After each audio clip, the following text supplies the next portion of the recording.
News che arrivano con estrema puntualità, sono le 15 spaccate.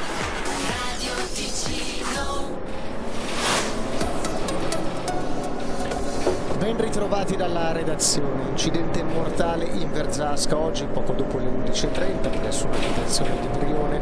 Un cinquantenne svizzero è stato colpito dalla pianta che stava tagliando con una motosega, cadendo poi ad un'altezza di circa 4 metri. Nonostante i tentativi di rianimazione, i soccorritori sul posto non hanno potuto che constatarne la morte. È comparso alla sbarra il 23enne portoghese che nel febbraio 2021 causò la morte di una 17enne nei parcheggi del centro commerciale di Grancia, quando la sua auto, con giovane a bordo, si è ribaltata durante una gara notturna. Le accuse di cui deve rispondere sono di omicidio intenzionale per dolo eventuale e lesioni intenzionali gravi. La procuratrice pubblica Margherita Lanzillo ha chiesto 5 anni e mezzo di reclusione.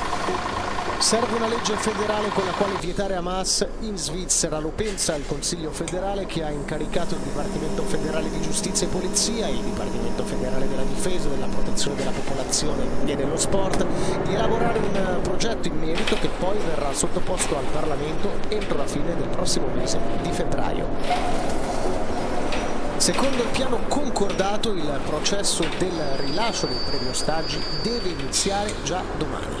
Lo ha detto alla radio militare il ministro degli esteri israeliano Cohen. Noi non precisiamo l'ora specifica, ha aggiunto, e ha precisato che Israele non si è impegnato in un cessate il fuoco, bensì a una pausa di 4 giorni. Hamas afferma da parte sua che la tregua con Israele entrerà in vigore il giovedì alle 10. Intanto il presidente turco Erdogan ha definito crimini contro l'umanità le azioni di Israele contro Gaza. Nei Grigioni inizierà la sperimentazione per il voto elettronico. Il cantone ha infatti ricevuto oggi l'autorizzazione da parte del Consiglio federale, divenendo così il quarto dopo Basilea Città, San Gallo e Turgovia a provare il nuovo metodo.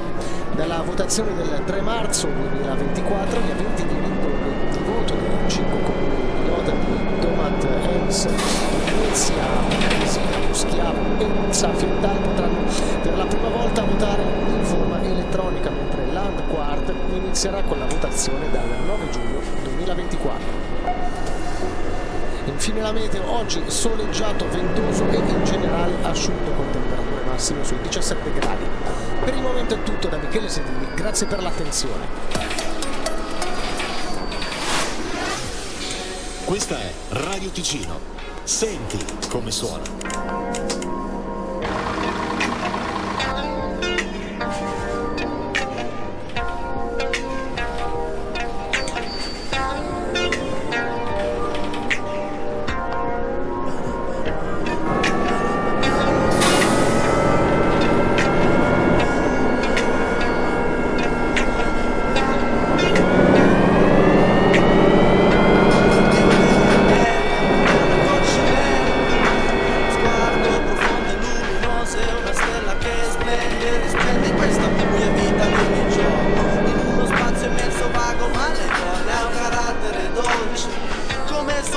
Contro ogni problema, niente meglio del suo sorriso che mi aiuta se ho bisogno in un momento. 82 31 68. Ciao, sono Tornello. La sua voce mi basta, è come una festa, un martellare di campane che rintrona la testa. Confondo affetto, amore, un intreccio magico, l'intesa è perfetta. In un rapporto so che può sembrarmi strano, cerco le parole spiegate che mi fa sapere che se la giornata Ik wil sofort aussteigen. Ist ja unmöglich, wie sie fahren.